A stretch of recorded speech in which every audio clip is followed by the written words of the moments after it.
And now, from the San Francisco Bay Area studios, KLOK proudly presents to you the prominent attorney Shaw Pirelli for the Shaw Pirelli Law Show, coming at you with over 50,000 watts of power. The Shaw Pirelli Law Show, where all your views matter.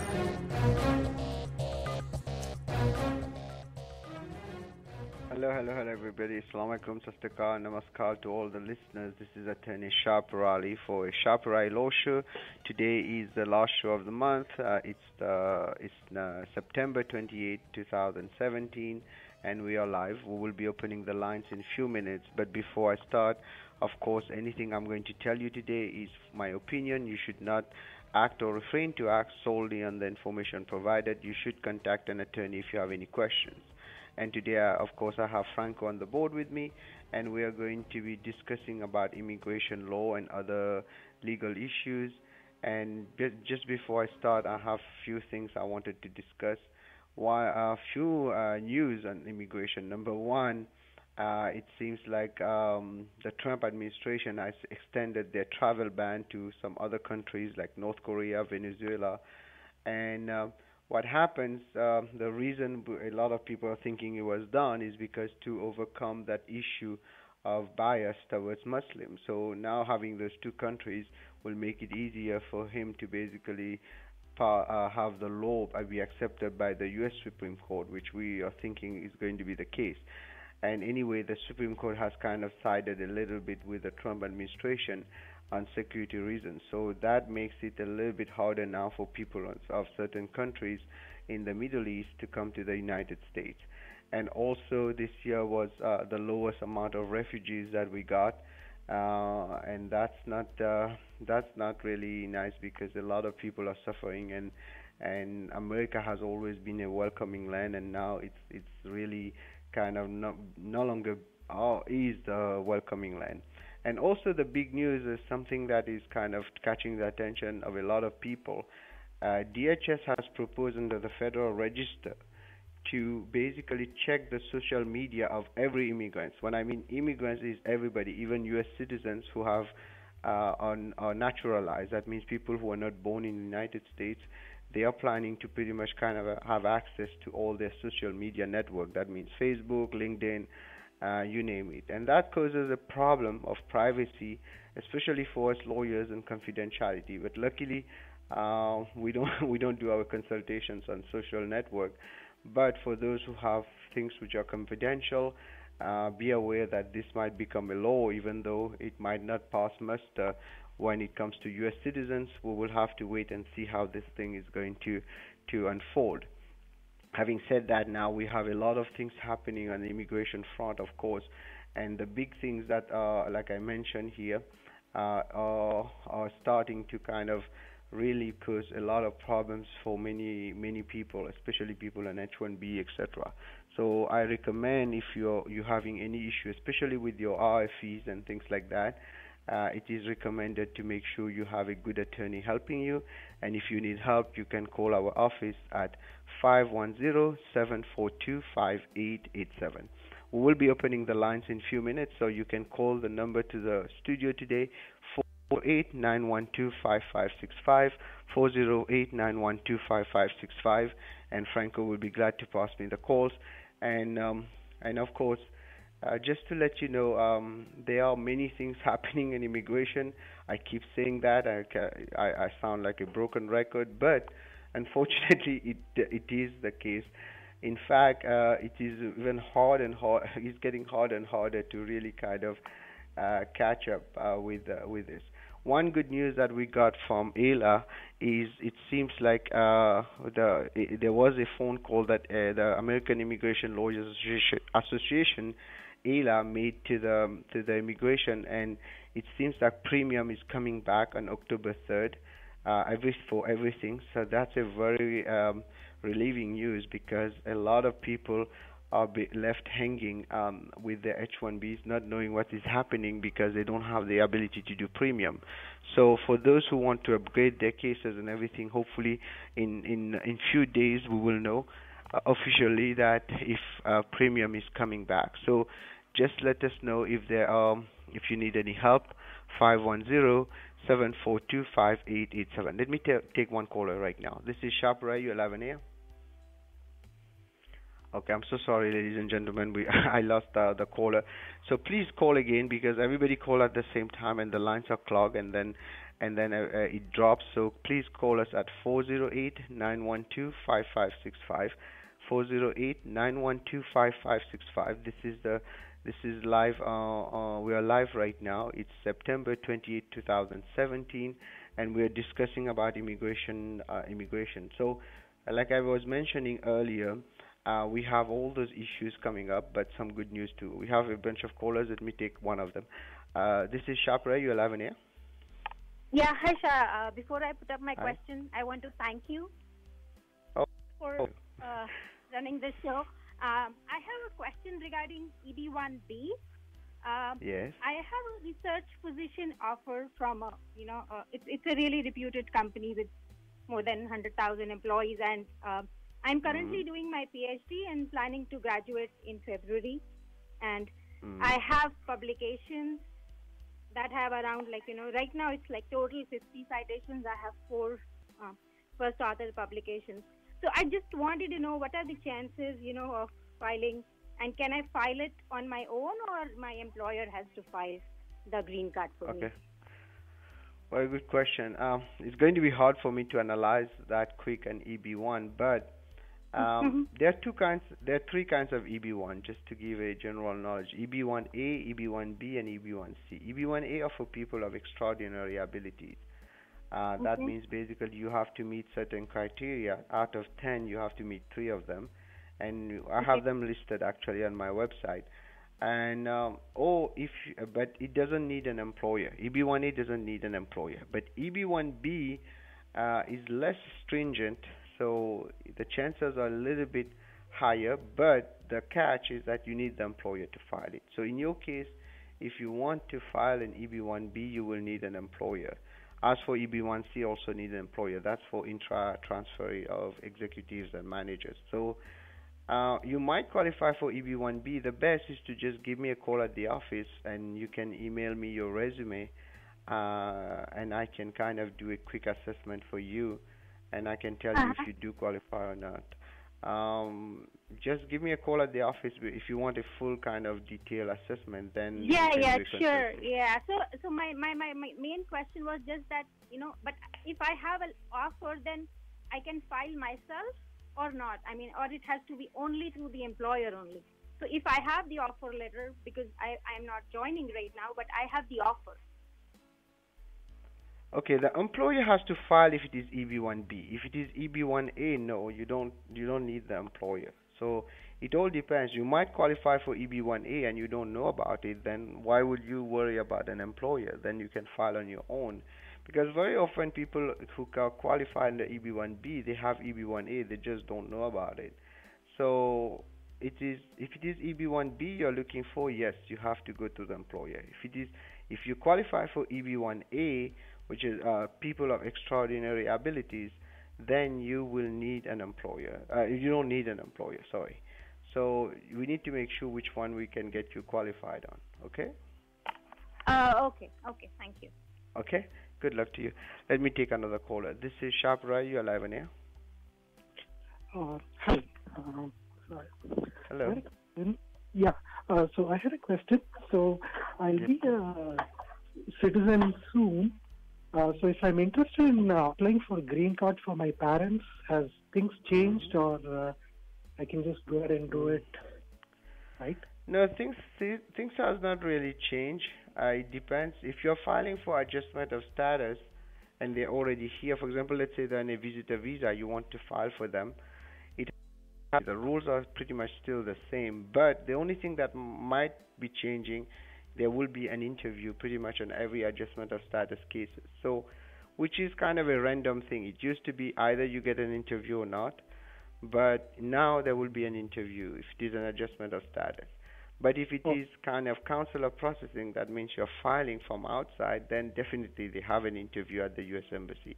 But things has not really changed, and I don't think they will change it for parents. They might be changing it for siblings down the road, but not for parents, okay? So yeah, they are in India, but can they come when this application is pending, or they have to? If I apply for their AOS, they cannot come to US on a visitor visa. No, you when cannot. it's You pending, cannot. is You it? cannot apply for. You cannot apply for AOS when they are outside. You can only do consular processing. But yes, they can come, but there's a risk at the airport. They have the right to return them on I-214B because there's an immigrant intent. So it is a little bit tricky, and if they return them, then you might be faced with a 5-year bar. So it doesn't really happen in most of the time, but now with this new administration, anything is kind of possible. So you need to be careful because if at the airport they return them, then you might have a bigger issue in your hand. But So it's better from for my them to come experience, here and then apply after they come again. well, I didn't say that. It has its other issues also. If they Oh, come okay. here with the intention of filing for a green card, it's also a violation of INA 214B. So Okay. if they are already here, the way it works, if they are already here, then they change their mind and they want to file, it's okay. But if they come with the intention of filing the green card through with the visitor visa, they can actually give them a hard time saying they violated the visitor visa. So you need to be careful on both ways. The best way is to file it when they are outside and then wait for them to come directly on the green card because it doesn't take that long. Within 9 months to 1 year, they get it. So that might be the best. But if you need help on any of the steps, just give us a call, 510-742-5887. Okay? Okay, thank you very much. Good, Yeah. good luck to you. Let me take another caller. This is Shapra. You're live on air. Hello. Hi. Hey, hi, sir. Rushikesh here. Hi, how are you? Actually, I have a question. Hi. Actually, my I-140 has been approved from company A, and after getting the approval, I left the company within 6 months, and I joined company B. Now, the company A revoked my I-140. So, but when I check my I-140 in USCIS website, saying that yes, correspondence was received and USCIS is reviewing it. So what does it mean? First question. So second one is, can I, if it is not revoked actually from the USCIS, can I use that for the further extension in company B? Yes. The thing is that what is happening, I'll tell you what is happening, and I myself saw it confusing earlier, but now I kind of figure it out. Technically now with the new rule under which Obama passed before he left on January 17, 2017, if 6 months has passed and you are after January 17, they cannot revoke your I-140. However, companies are still sending letters to revoke it, but technically they cannot. So they will still put that note that they got a letter and they're reviewing it. So now if they cannot revoke it, and it's not gone, it's still good, the I-140, then yes, you can use it with a different company to do an extension or a transfer, provided that the I-140 was not revoked by the USCIS itself for fraud or misrepresentation. So that's how the law works. So technically at this point, I think your I-140 is still good because when did they say they revoked your I-140? Was it before January 2017? Yes, it is before 2017. It's in November 2016 they revoked, but actually from that time onwards, the status is saying that correspondence was received and USCIS is reviewing. From that status already 9 to 10 months. The status is same. It's not changing.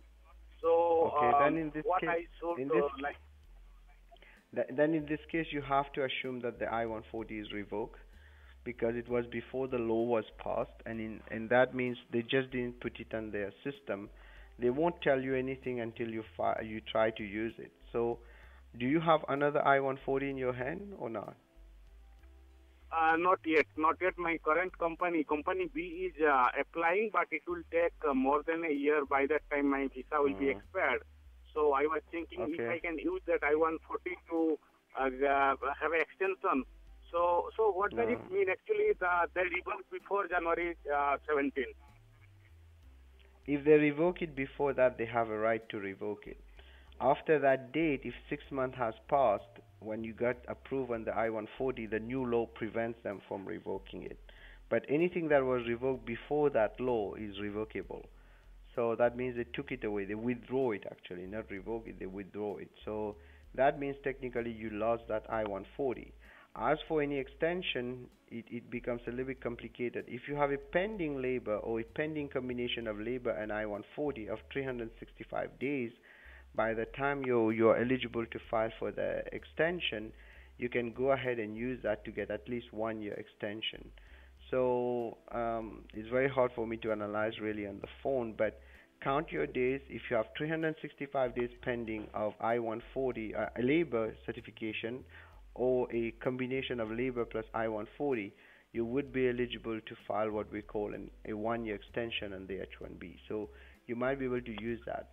However, the previous I-140, if it was revoked, you cannot use it, unfortunately. You can use the priority date, but you cannot use the I-140. Okay? And if you need, you're able to look.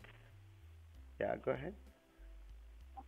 But actually, what is the status means? Correspondence or receive and USCIS is reviewing it. What does it mean? Maybe they are not updating their system, or how it is?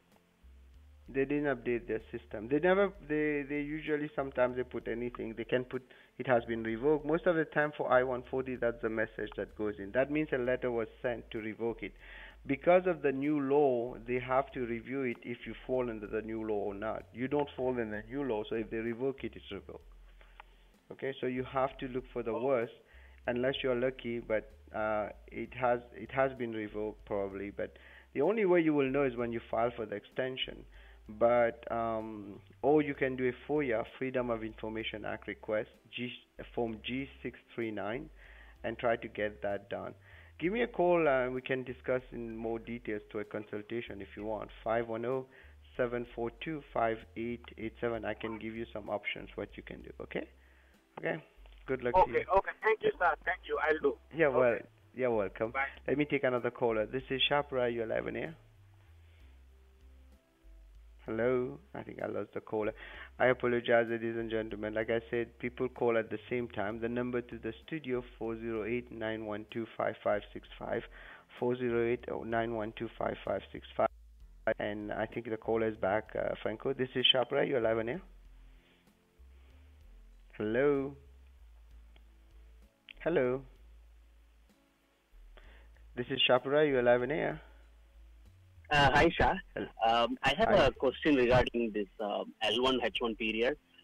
So I know that H1 is for 6 years. That includes the period you are on L1, right? How about for L2? L2 also comes under that. Suppose if I convert from L2 to H1, does that also include within the 6 years period? No.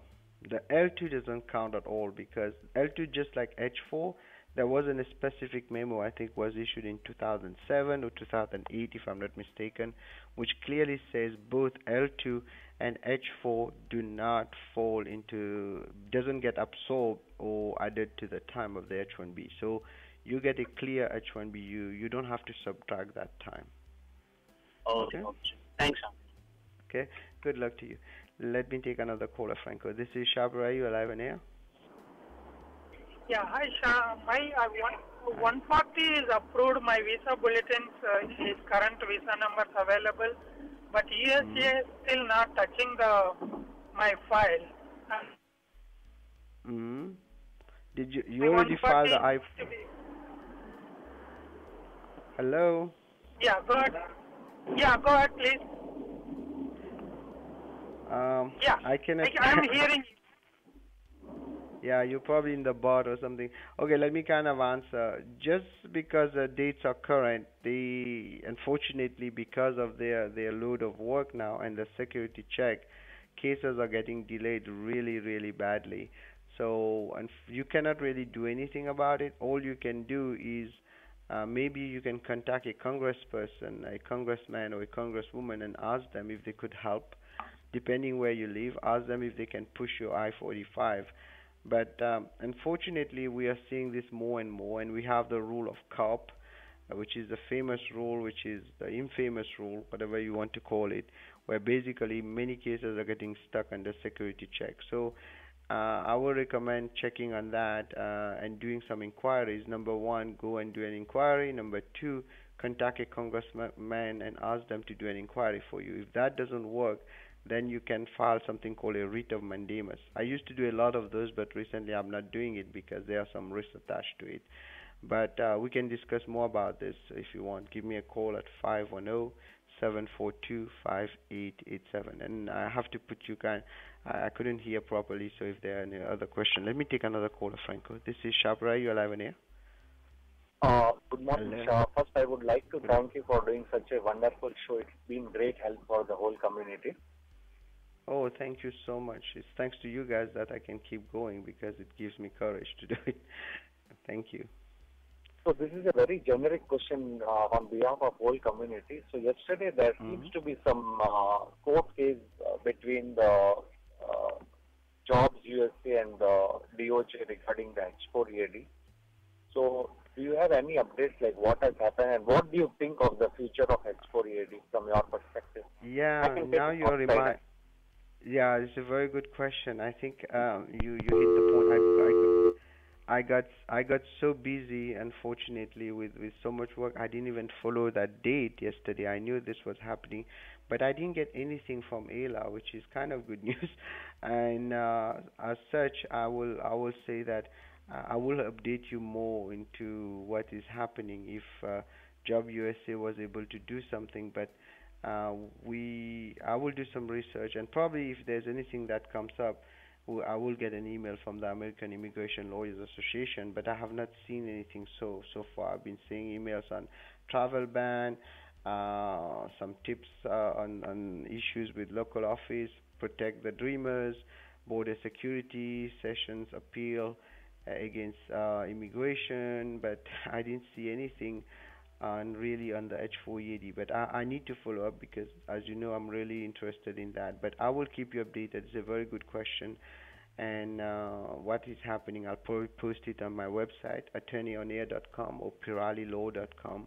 Or I have also a blog called immigrationlegalblog.com, immigrationlegalblog.com. And also the only good news so far, premium processing is probably going to come back in the next, hopefully by October 3rd. This is what the American Immigration Lawyers Association has informed us. Hopefully by October 3rd, premium is very, very important. The reason for that is, especially people who have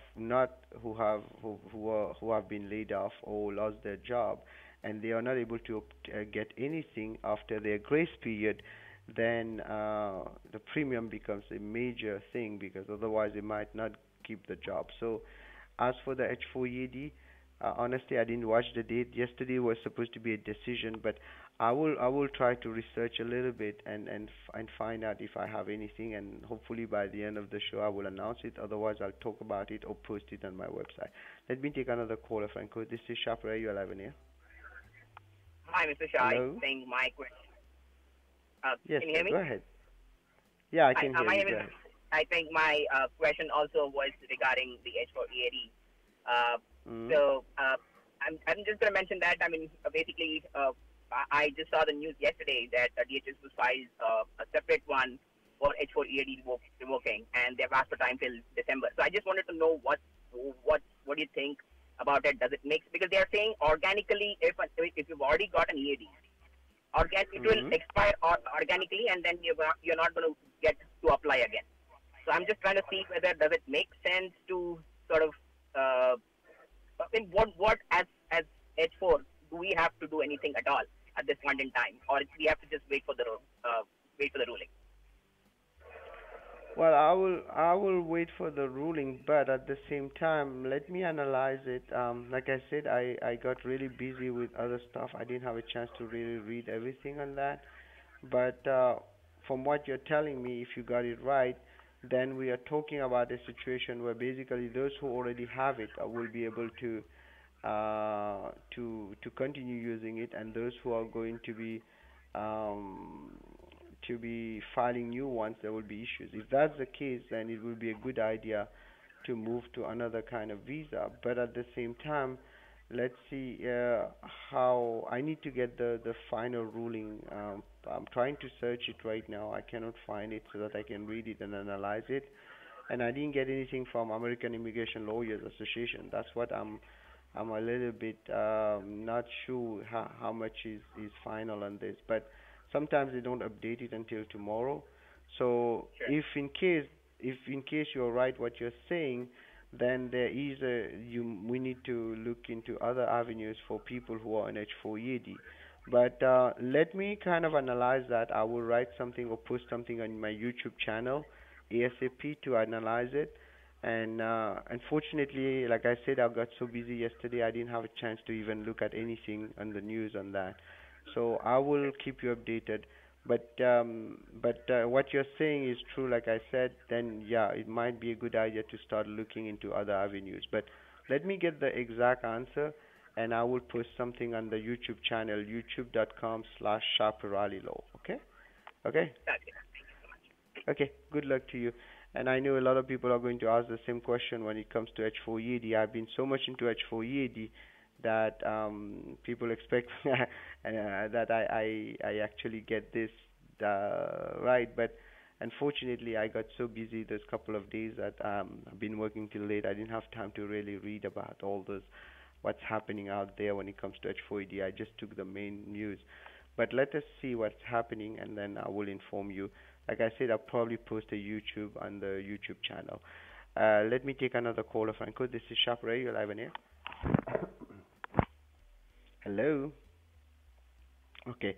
So, ladies and gentlemen, we got a lot of callers and a lot of good questions, and I thank you a lot for listening to the show. And that show has been, for those who don't know, I started that show now going almost on 8 years, and just really at the beginning when KLOK started, I think 6 months or 7 months later, I started the first show. It was not really my show. I was on other people's show, but then ultimately what triggered my need to come on this show was this Arizona law, which ultimately now is becoming kind of the federal law. So I wanted to be there, and this is how it all started. And for those who want to call us at the office, 510-742-5887. Please check our website, piralilaw.com. Subscribe to our YouTube channel. The YouTube channel that I use mostly now is Shah Pirali Law. I have another one which is Pirali Law, but I rarely update that one. But the Shah Pirali Law has mostly the short versions and all the radio shows. Let me take another caller, Franco. This is Shah Pirali. You're live on air. Hello. Hi, Shah. Hi. Hi. Hi, how are you? Hi. Good. So you mentioned the good news about the H-1B premium processing, right? Yes, so hopefully. Does that mean the H-1B transfers also will be faster now? Yes, every case, because right now they have pretty much released all the new H-1Bs that on the 2018 cap. But now when they release, they're planning to release all of them, just like it was before. So that means transfers, extension, you name it, amendment will be able to be filed under premium. Right. I missed the first part of your show. Did you mention anything about the green card processing? No, what I mentioned earlier is that social media thing that is scaring a lot of people because the government put something on the federal register, basically saying that they will be checking everybody's social media, even people who are citizens, and mostly people who are immigrants and who have become citizens up to even that. That's the part. And then we were talking a little bit about H4 EAD, but I have not gotten any news really on that. So. That's pretty much what we talk about. Okay, and also for those who missed the show, I put them usually the podcast on the YouTube channel. Please subscribe to it. I update things because I don't have time to write anymore that much now, so I usually post YouTube answers on the YouTube channel. Okay, so that's what I was talking about. Okay, did I answer your question? Thank you. You're welcome. Let me take another caller, Franco. This is Shabra. You're live on air. Hello. Okay. So, ladies and gentlemen, I think I lost the caller. I'm so sorry. The thing is that whenever I announce the number, everybody calls at the same time, and then it clogs the line, and then suddenly everybody drops at the same time. So I apologize for that. It's a technical thing. We can only deal with what we got. And also we have Franco. Luckily, he's able to fix a lot of things for us. But what I will recommend now is basically I'm going to talk a little bit about some another topic, which is debt settlement.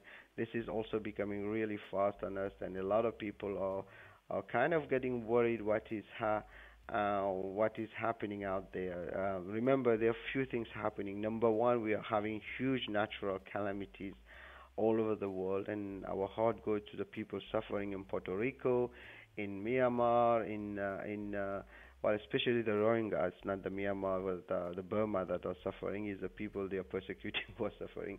And also we have people all over the world, you name it. It's pretty much a blanket now. Syria, you name it.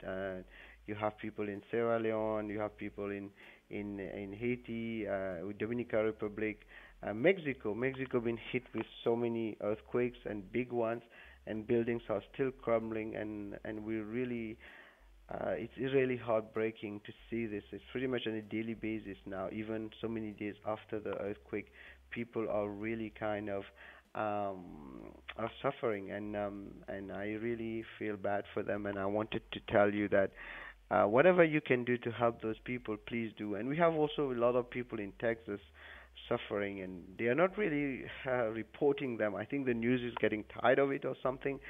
But some news, foreign news, are reporting what's happening out there. And today I was reading there's this flesh-eating bacteria that killing people. That's kind of more like a sci-fi movie, but it's happening, and everything pretty much. Now you have volcano in Indonesia, you name it, and all these are going to have an impact on the economy. And now the war with North Korea, all this exchange of words, we are going to see if there is a war. Of course, it's going to be worse than just the economy. But just because of the trumpet of fight and wars and the rumors of wars happening, ultimately you are seeing a messed up on the economy. And now the ban on countries working with North Korea will have an impact on the U.S. economy, and ultimately on jobs, and ultimately on people who are immigrants. And we are seeing also already seeing layoffs and everything. So because of that, a lot of people are going to be in debts, and what we can do to help them is to get them out of those debts, so that ultimately when it's time to do a fresh start, they can do it. What we can do is debt settlement. This is another department that we handle. We've been doing it now for 7 years, and we've been doing it pretty well, a little bit more than 7 years. And you can check the blog yourdebtsettlementattorney.com, or you can call our office 510-742-5887 to get more information about it. What we do basically, we negotiate your debt. For example, let's say you owe $100,000 on a credit card. We can negotiate it and bring it maybe to $20,000, and they write off, they forgive you the other $80,000. This is an example. I'm not saying it happens exactly like that. We can do the same for second mortgages, because second mortgages are oftentimes unsecured once the property goes down. Although properties in the Bay Area are not going down, but other places is starting to be stagnant. So there are chances that the bubble might be bursting now. That's what they're saying. But at the same time, they're saying that Bay Area is pretty much, because of the real shortage of people, there is a chance there will be no bubble burst there, because there's no bubble really in the Bay Area. But having said that, other parts of California, you still have it, and if you need help, please give us a call at 517425887. And also for those who have, basically we're seeing a lot of people also owing on debts like medical debts, and also they have judgment against them, etc. If you need help to negotiate those debts, you can call us 510-742-5887. And even if you are during a litigation, you want to negotiate, we don't do the litigation part, but we can negotiate it on the side and get you out of the litigation. Please call us. Now, having said that, let me go back a little bit to immigration. I think we have one caller. Am I right, Franco? This is Shapira. You're live on air. Hello? Hello? Okay. So, ladies and gentlemen, we will still be taking a couple of more calls, 408-912-5565. And I know everybody calls at the same time. The phone sounds busy, but hopefully we will be. Let me take another caller. This is Shapra. You're live on air. Hi. Hi. Thanks for taking my call. I had a question. I got an RFE this year while filing my H1B, and I work for a consultancy as a consultant. In the RFE, they require a client letter. So my end client is different, but my manager, I'm not getting a client letter from my end client. So my consultancy, they're saying we cannot, respond to the RFE in that case. So what are my options in this case? Because it's October 23rd is my last day for responding the RFE. Yeah, that's a long answer. So I don't know if I can recap it fast, but first we have to look if you can win that case, number one, and number two, if not, where we can position you. So basically, if you don't have an end client letter, it used to be if you don't have an end client letter, we make an argument that the end client letter is not required. They just have to show there's work and show the trail of the work. But recently now with Trump's executive order, unless you have a client letter, the chances of getting approved is almost zero. Now, having said that, we still get few cases approved without the end client letter, provided we can prove that you do have work at this end client. So, for example, your badge, for example, emails, for example, a contract, etc. So you can use all this. If the employer themselves are not willing to answer, then you're pretty much can rely on them. So the next option is to look if you qualify for some other visas until you get another job to transfer your H-1B. For example, go on H-4, student visa, etc. So those are the options you have. But unfortunately, unless I see the exact wording, I cannot really answer you, but I can only answer you in general. There are ways to kind of prove you still work for that end client without having an end client letter. But right now, from my experience, in the past few months, they have stopped kind of approving any case without an end client letter, even though if you look at the memo they're using, it's a 2010 new file memo. It doesn't really ask for an end client letter. All it's asked is to prove that you have work. But they have started making it kind of mandatory. And so far, some cases are approved, some cases are not. But if your employer is refusing to even answer, then your chances of winning, how are you going to win if you don't answer? So they can try to find ways to prove you're working there. For example, if you are you already working there, or you're going to move there? Yes, I'm working. No, I'm already working here. Yeah, at the client. Okay. Do you have a badge? Do you have any kind of email? They can use that and to prove that. Yeah, you can use that to prove that you're actually working there, but you need an email maybe from the company stating to your employer stating that they don't give end client letter. Then it will work. But a good lawyer should be able to answer it, and then the chances are 50-50. But unfortunately, it's very hard to explain that, because that's almost like 5 hours of work when we do it in writing. So explaining it will take like 20 hours. But if you want us to look at the resume, the RFE, and you want us to kind of analyze it, we can do a consultation. Just give me a call at the office at 510-742-5887. But having said that, if the employer themselves are not willing to write anything, then there's no purpose. You should look into other visas, okay? Or transferring to another company. Okay? Good luck to you. Yeah, this really helps. Yeah, thank you so much. You're welcome. And again, the number to our office is 510-742-5887. Let me take another caller. This is Shapra. You're live on air. I think I lost the caller. Hello? Hello. So I apologize. A lot of questions are getting very complicated now, and I used to rapid fire my answers, but I can't do that anymore because things have been so. There is the law, there's theory of the law, and there's practice of the law, and there is also now plus the tricks of the law, and combining all those to give one answer is very difficult in a short time. So sometimes I will ask you to call for a consultation, not because I want to do a consultation. It's just because I need more information, and within those 2 minutes, 3 minutes, I cannot give you an answer. Let me take another caller, please. This is Sharper. Are you alive in here? Hi, Shah. Thank you so much for the show. It's very informative. You're welcome. My name is Thank Teja. you. I just have a question regarding H4 EAD. Yes, go ahead. Recently there have been news that I've been reading that H4 EAD might be impacted due to the Trump administration. So, is there any chance that the current existing H4 EADs will get cancelled? No, from what I didn't have time to read the decision yesterday, but there's no decision but what was said to the government.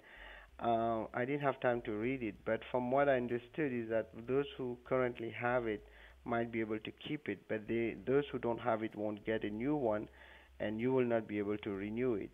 So at this point in time, those who already have an extension, they will be able to use that extension, and those who don't, then it might be not a good idea to go on it. But I don't have the information yet. I'm trying to dig into it.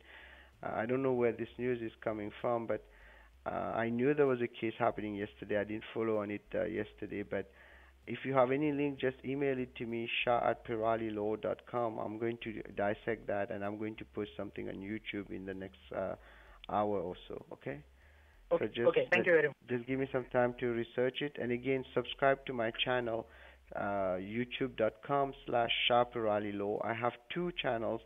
One is Shah Pirali Law, one is Pirali Law. I'm using now the Shah Pirali Law channel because it's new, and I was having some issues with the other channel. So I've kept using it, so I'm using that now on my channel.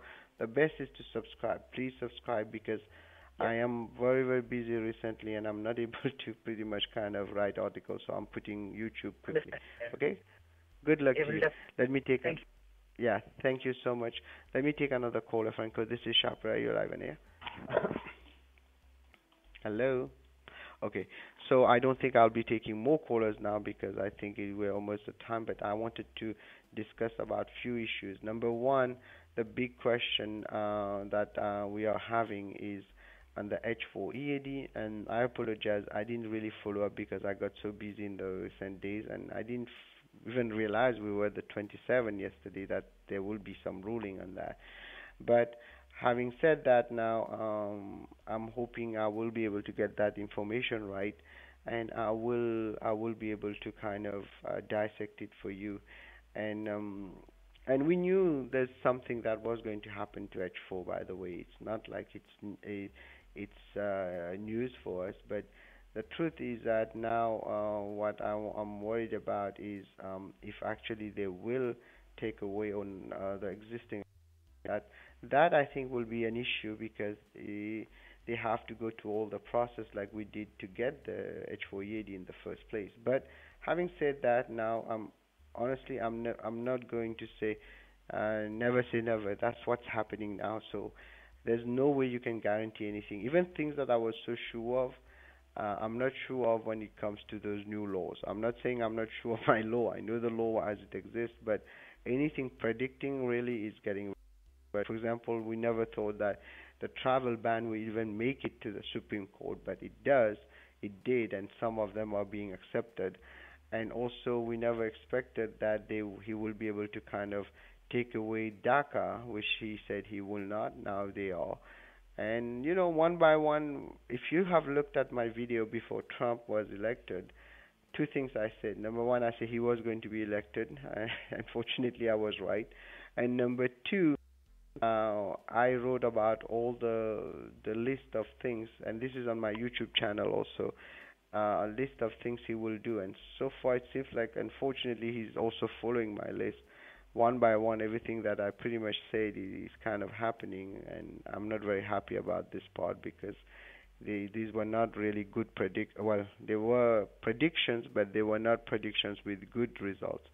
So unfortunately right now, so I can only hope that we will be able to hang on the H4 EAD for few years, until they take it away. But we were expecting it will go away, so we need to be ready for that. And again, I'm going to analyze that and put that on the YouTube channel soon, and on my website, piralilaw.com, attorneyonair.com. And just to recap today, well, only one good news and a lot of bad news. The one good news is that hopefully premium is coming back on October 3rd. The bad news, social media now is going to be kind of dissected if that Federal Register rule passes, and even for U.S. citizens who are naturalized. And also the other news, the travel ban on refugees now. The travel ban of some countries have extended to Venezuela, North Korea, etc. And that's kind of another sad news. But the funny part is that nobody from North Korea really comes to the U.S. So now let me kind of close today, and just to tell you, whatever I said today is my opinion. You should not act or refrain to act solely on the information provided. You should contact an attorney if you have any questions. And I think I have Amit there. Amit, are you there? Hey, Shah, how are you? I'm doing well. Amit, you have 8.5 minutes to go. Sorry for today. So sure. Go ahead, and no worries. I'll see you guys next week, same time. And keep listening and keep strong out there, and hopefully. Okay, take care. Bye-bye. Thank you, Shah, and